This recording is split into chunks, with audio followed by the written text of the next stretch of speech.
I just changed my autograph on the spot, guys. I crossed the line. Oh, I screwed that up. You feel alive, let's hit the dance floor. Don't work too hard, my break a backbone. Return to the Mac, the king is back though. Corvette and cash, I never lack those. She saw the stone, you know how that go. Fatality, my diamonds that cold. Versace trunks, I hit my backstroke. Knock on the door. Oh, yeah, Aaron. I tell you, Am I in the right place? I'm a sponsor. Yes. Yes. No, I think the super A-listers are the room Oh, next door. then I must be in the right room.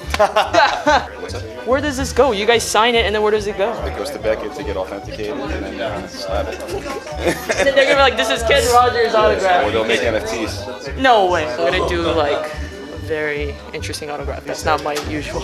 Because I feel like, yeah, I feel like I need to make up a good one. You want me to sign it for you?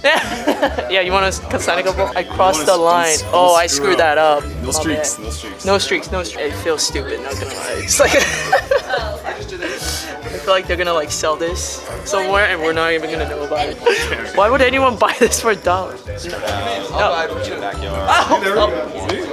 Look at that bidding war. I know. Want to shill it up right No, we gotta make it blind auction. Blind auction. Are you gonna be like, Aaron, what does this mean? Or are you going to be more like, what does everybody think? I mean, just kind of like maybe put it out there. Whoever wants to chime in and just Great. get it rolling and see how that goes. I trust in you, Aaron and Sam. I didn't know I was doing this until yesterday, so here we are. The long-term growth and success of businesses, investors, and collectors in the space is, it's very tied to new participants coming into the space and, of course, ultimately sticking around. When the Fanatics marketing machine ultimately gets going and new folks come in, who's going to be there to help those folks, navigate a lot of the common pitfalls, the rookie mistakes, and of course the unfortunately predatory behavior that a lot of us that have been in the hobby for a long time have experienced. We have Aaron from Slabstocks. He's a late addition. Jack Settleman, who's a founder of Snapback Sports, and Neela Lay, the social content manager over at Dips. And also a new addition, Sam Shuford of Women of the Hobby, and Hannah Chang, also of Women of the Hobby, and of course, she collects cards YouTube channel. How important is it to find your place with people within the hobby? Like, I truly believe that each one of us are unique in whatever facets, right? It could be your ethnicity is unique, or even, I actually categorize what you collect as an element of diversity, right? Some of us collect the weirdest stuff. And that feeling when you find someone else who is just as weird as you, or someone who collects that very niche stuff that you do, that feeling cannot be explained with words. So I think kind of like finding your place and finding those, people who think, maybe similarly, or like, see certain sports as a prospect.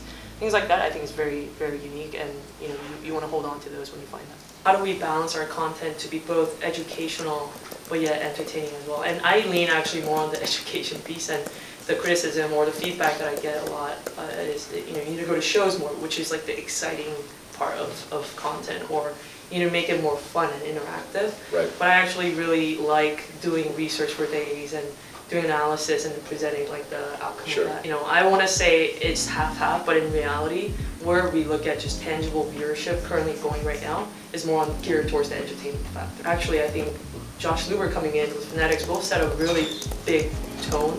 I think a different tone into the industry where it's not just about collecting the hottest, latest, greatest stuff, but the education behind it, the knowledge behind it will be just as important, I hope.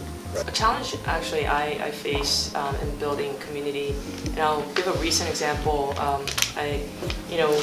Like intentionally or not, like I've been fortunate enough to build like a small F1 sort of, Formula One passionate like collectors. Did you say small?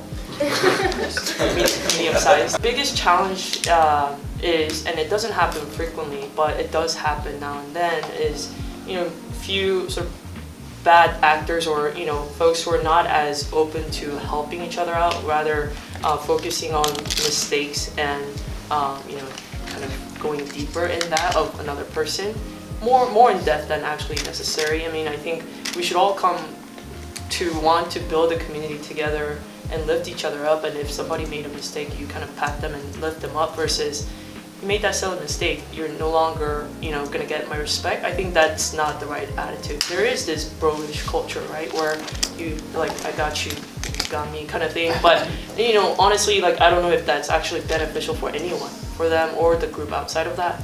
And so just being you know, more encouraging, I think is the way to go versus nitpicking on each other, whether that's content or their choice of cars that they, you know, decide to buy, things like that. I mean, if you truly believe that that's not the right next move, then the person should step in and, you know, have a discussion versus that's not the right move, now you're out of the circle, right? So that's actually been a challenge I think I see in my most sort of recent you know, community building. It's not just me who's doing this. There's a ton of really passionate folks out there who are F1 first and then karts, which, you know, the education you get is incredible in this sport. If you're not aware, it's not just merely fast cars driving and to beat each other.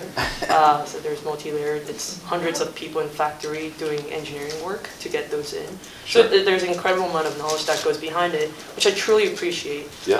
But I don't think it's, you know, anyone's good to kind of dog down each other. YouTube is the #2 most used search engine in the world.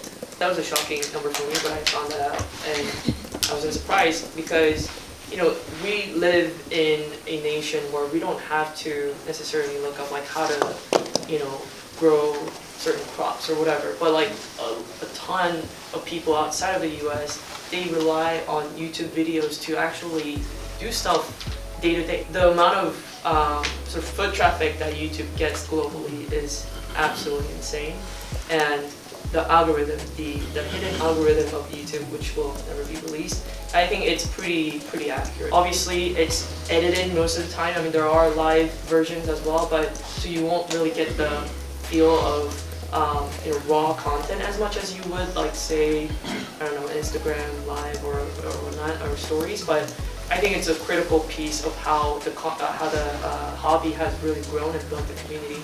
I mean, I can name, you know, the original sort of first set of YouTubers that really began this journey 2 years back in the hobby. I mean, you could say whatever you want about their content. They were pioneers in that, and they made it work extremely well. The largest contributing factor in that helped with the success of growing this community, I mean, I'm not gonna lie, it's the success of the market. The market was the biggest contributor.